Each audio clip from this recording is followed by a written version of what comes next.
Bueno, muy bien, un día más donde vamos a estar compartiendo un tema que es muy interesante, muy importante dentro de los ministerios que Jesús nos dejó, que es la liberación. Y hoy vamos a estar hablando justamente sobre 7 pasos a la liberación, para esa liberación.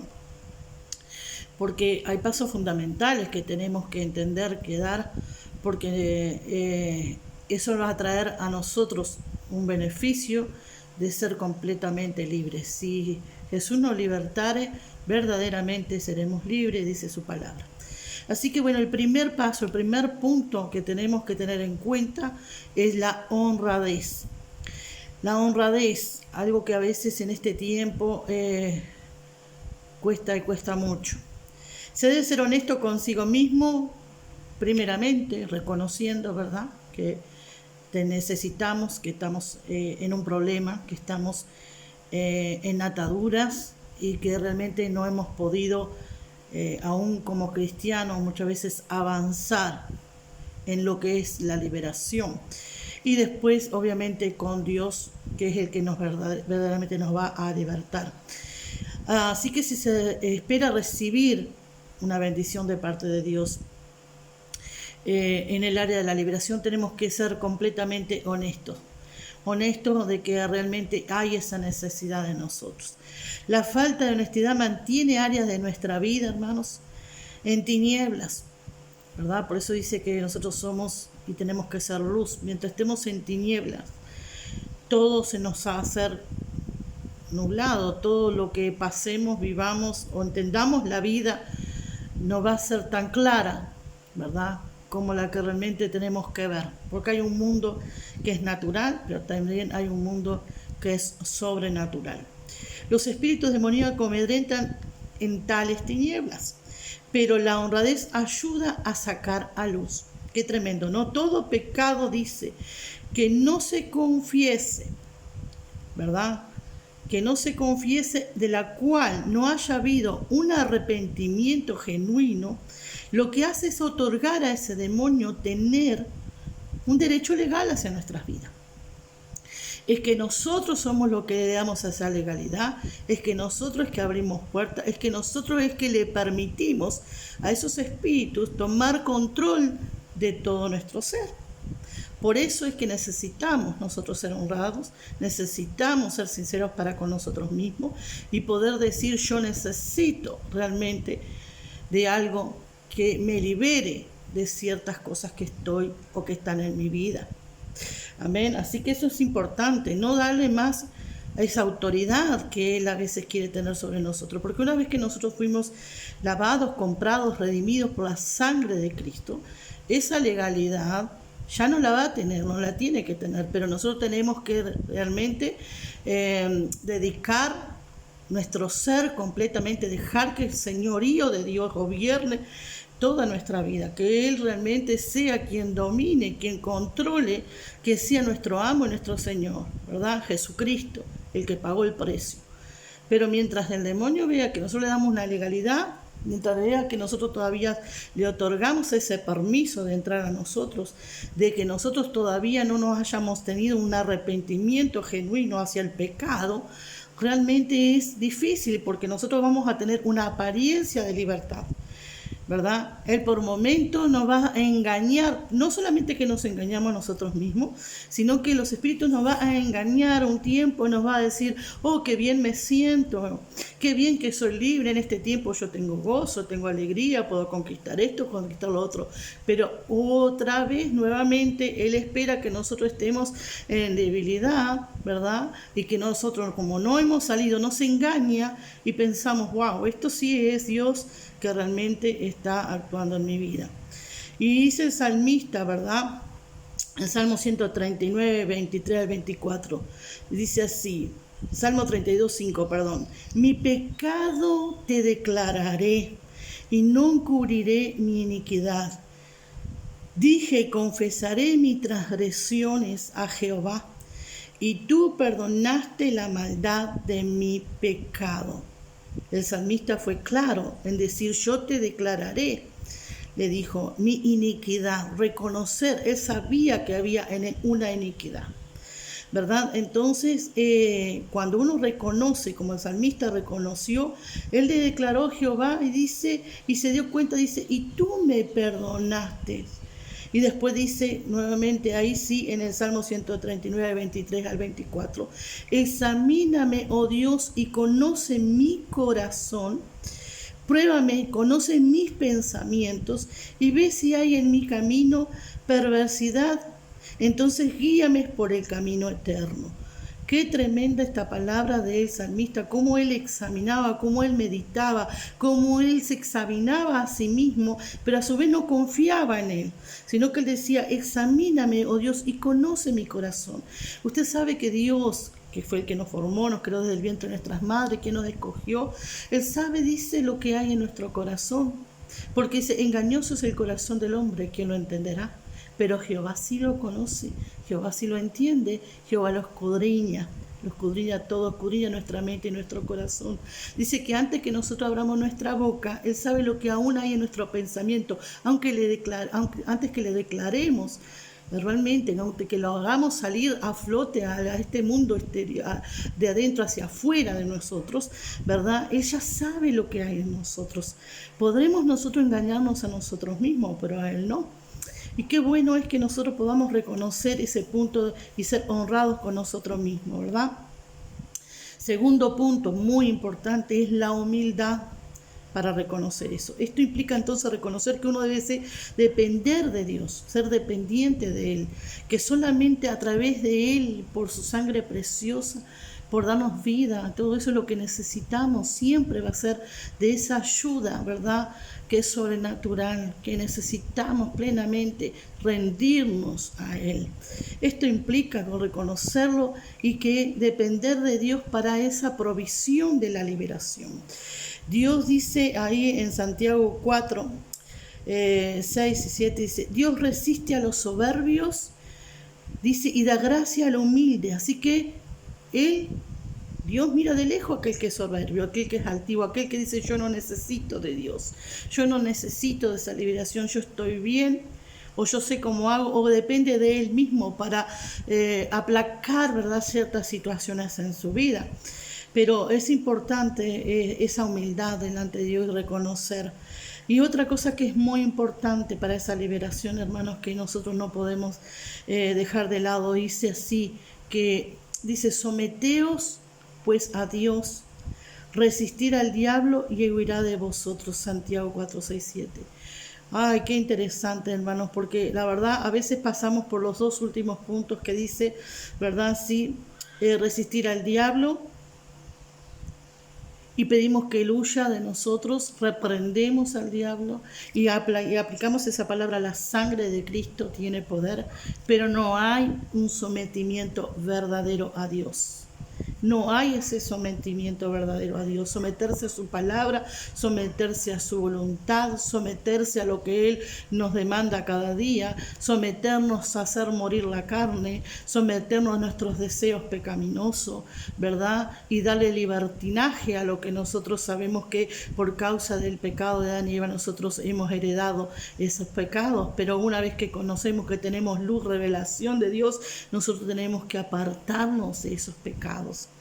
Así que eso es importante. Y miren cómo es tan importante que el tercer punto es el arrepentimiento. El arrepentimiento, dice, es un regreso decidido de apartarse del pecado y de Satanás, de largarse de lo que él nos tenía aprendido. Dice que el príncipe de este mundo es Satanás, hermanos.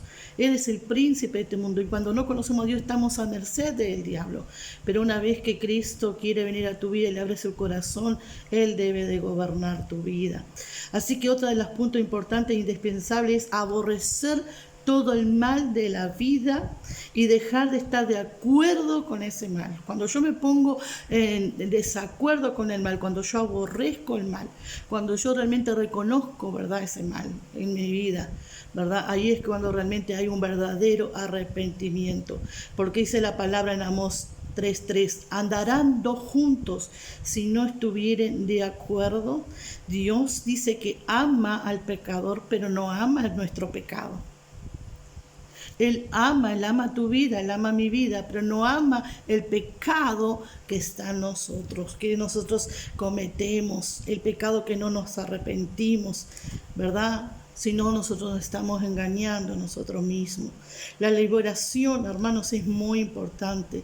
Se debe de aborrecer el pecado. En Ezequiel 20:43 dice, y allí os acordaréis de vuestros caminos y de todos vuestros hechos en cual te contaminaste, y os aborreceréis a vosotros mismos a causa de todos vuestros pecados que cometiste.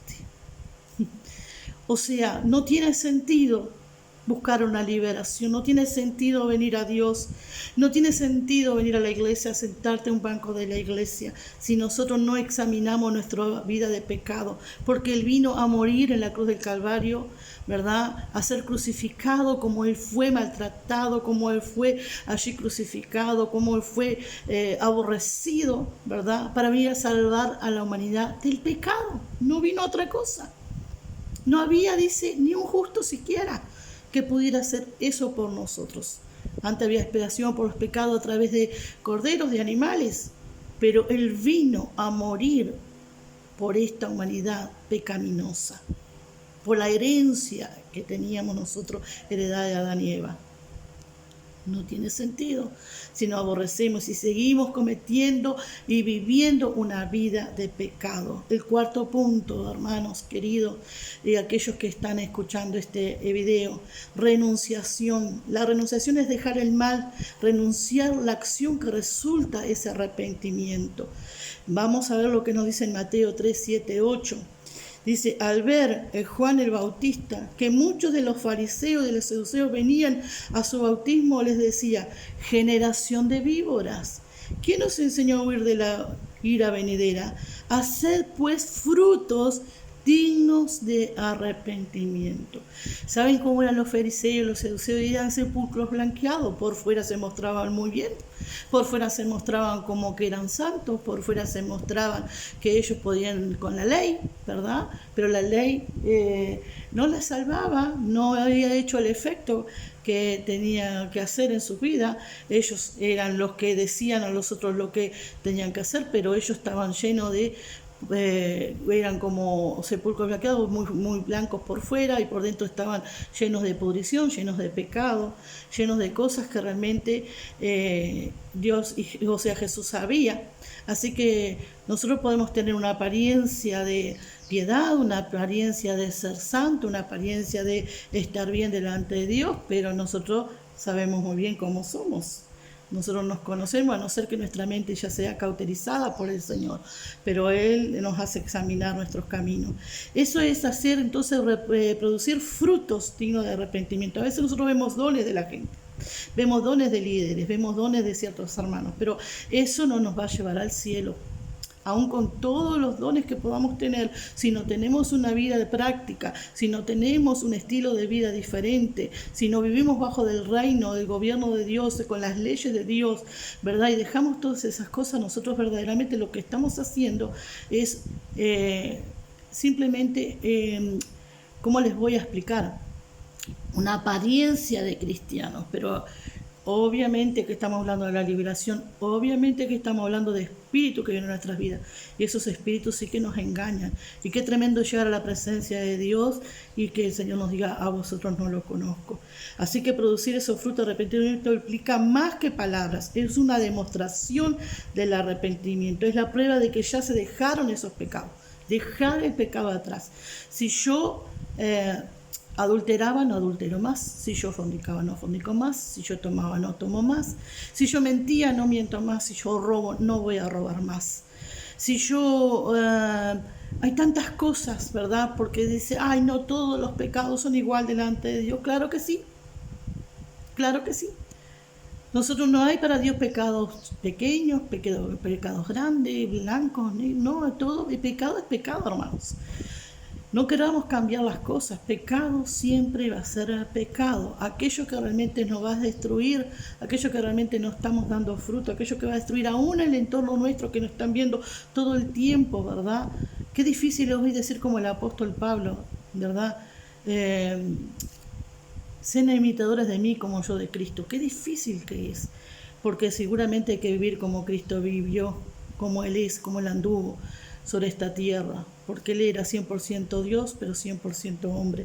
Y sin pecado, sin mancha, sin nada, vino a morir por nosotros.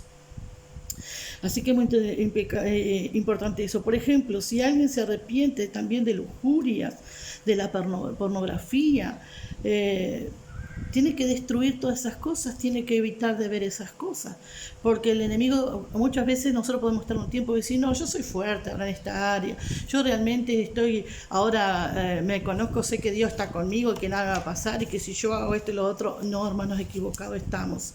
Siempre que dejemos esa brechita abierta, el enemigo va a obrar.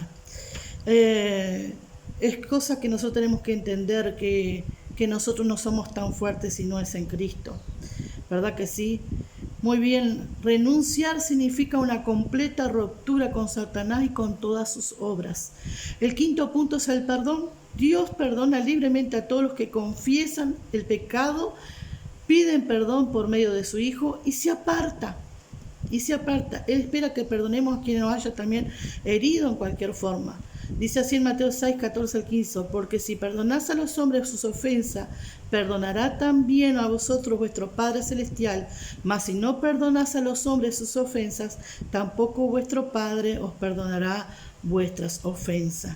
La voluntad de perdonar es absoluta y esencial, hermanos, porque muchas veces nosotros lo que Dios nos perdonó, a veces nosotros no perdonamos a los demás, ¿verdad? Nos cuesta el perdón, y el perdón es una cosa que tenemos que tomar nuestra iniciativa de decidir perdonar.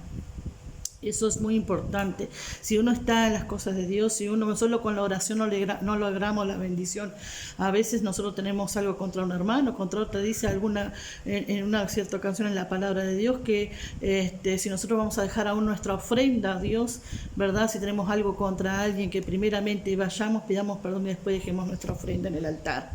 Qué importante que es eso. Otra de las cosas, y punto número 6, que ya estamos por terminar, es la oración.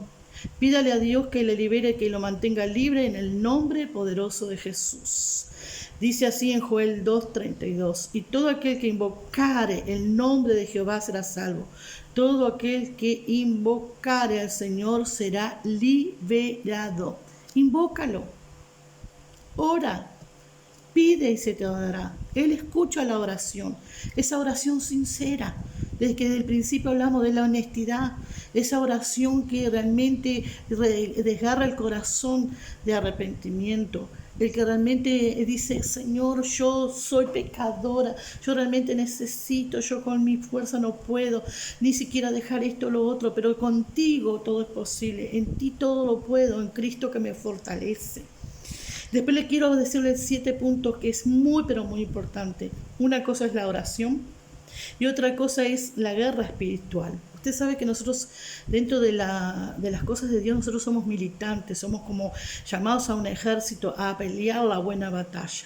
La oración es aquella que yo me desgarro, la que pido al Señor paz, la que puedo pedir por mi familia y todo demás. Pero hay otra de la cual yo me levanto, yo no estoy de rodillas, yo estoy levantada con las armaduras que Dios nos dio para pelear contra las acechanzas del diablo. Dice, la oración y la batalla son dos actividades separadas y distintas.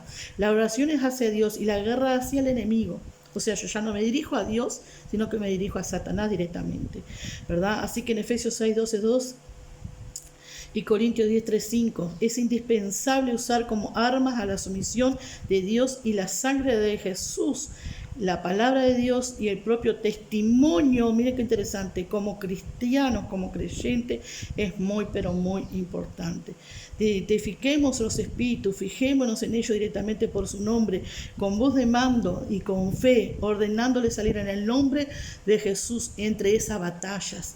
Es con decisión, seguridad y victoria. Cristo no puede fallar, Él es el libertador, ¿verdad? Y dice allí en la palabra del Señor en Marcos 16, 17, y estas señales seguirán a los que creen, en mi nombre echarán fuera demonios. Después otra palabra nos dice en Lucas 10, 19, he aquí yo os doy potestad de serpiente, de hollar serpientes, escorpiones y sobre toda fuerza del enemigo, y nada los va a dañar. Y después en Salmo 18 dice, Jehová roca mía, castillo mío y mi libertador. pero es importante dar todos esos pasos que atrás hemos hablado del primero, del principio. Número 1, la honestidad. Así que con esta lección de hoy creo que hemos aprendido, esperemos que hemos aprendido todos, incluyéndome a mí, ¿verdad? El primer punto, honradez. Segundo, humildad. Arrepentimiento. El tercero, renuncia a todo lo que es pecado. Pedir perdón, ¿verdad? Es otro de los puntos importantes. La oración y la guerra espiritual. Y con esto yo creo que quiero bendecirles, que realmente estemos preparados siempre para la buena obra, demostrando frutos dignos de arrepentimiento, confesando a Dios cada día nuestros pecados, humillándonos delante de Él, ser humildes, reconocer cuando estamos mal, reconocer que con Él todo es posible y dejar y abandonar lo que es una vida pecaminosa y tener un estilo de vida, verdad, diferente. Si yo iba para un lado, ahora yo retrocedo y vuelco mi camino hacia el camino que es Cristo Jesús. Es el camino, es la verdad y Él es la vida, y solo en Él seremos libres. Dios me lo bendiga, hermanos.